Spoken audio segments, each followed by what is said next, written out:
Hi friends, പുതിയൊരു വീഡിയോയിലേക്ക് എല്ലാവർക്കും സ്വാഗതം. ഇന്നത്തെ ടോപ്പിക്ക് അക്ഷരമുറ്റം ക്യൂസ്. അപ്പോൾ നമുക്ക് നേരെ വീഡിയോയിലേക്ക് കിടക്കാം. നിലവിലെ ഇന്ത്യയുടെ വിദ്യാഭ്യാസ മന്ത്രി ആരാണ്? ഉത്തരം ധർമ്മേന്ദ്ര പ്രധാനാണ് നിലവിലെ ഇന്ത്യയുടെ വിദ്യാഭ്യാസ മന്ത്രി. അന്താരാഷ്ട്ര യുവജന ദിനം എന്നാണ്? ഉത്തരം ഓഗസ്റ്റ് 12-നാണ് അന്താരാഷ്ട്ര യുവജന ദിനം. ദേശീയ വിദ്യാഭ്യാസ ദിനമായി ആചരിക്കുന്നത് എന്നാണ്?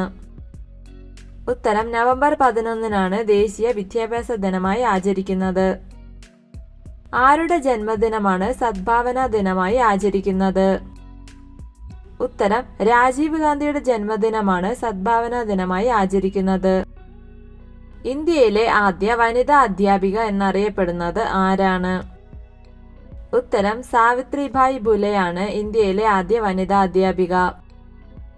അടുത്തിടെ പ്രതിഷ്ഠിച്ച സ്റ്റാച്യു ഓഫ് യൂണിയൻ പ്രതിമ എവിടെയാണ്? ഉത്തരം അമേരിക്കയിലാണ് സ്റ്റാച്യു ഓഫ് യൂണിയൻ പ്രതിമ. രാജ്യസഭാ അംഗങ്ങളുടെ കാലാവധി എത്ര വർഷമാണ്?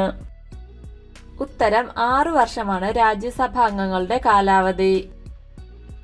വെള്ളത്തിലായിരിക്കുമ്പോൾ തവളയുടെ ശ്വസനാവയവം ഏതാണ്?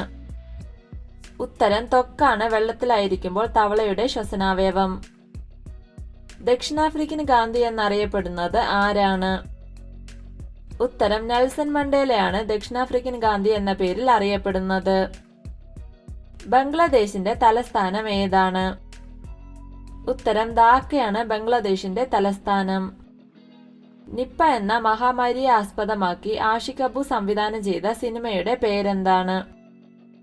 ഉത്തരം വൈറസ് എന്ന ചലച്ചിത്രമാണ് നിപ്പ എന്ന മഹാമാരിയെ ആസ്പദമാക്കി ആഷിഖ് അബു സംവിധാനം ചെയ്ത ചിത്രം. Thank you for watching my videos.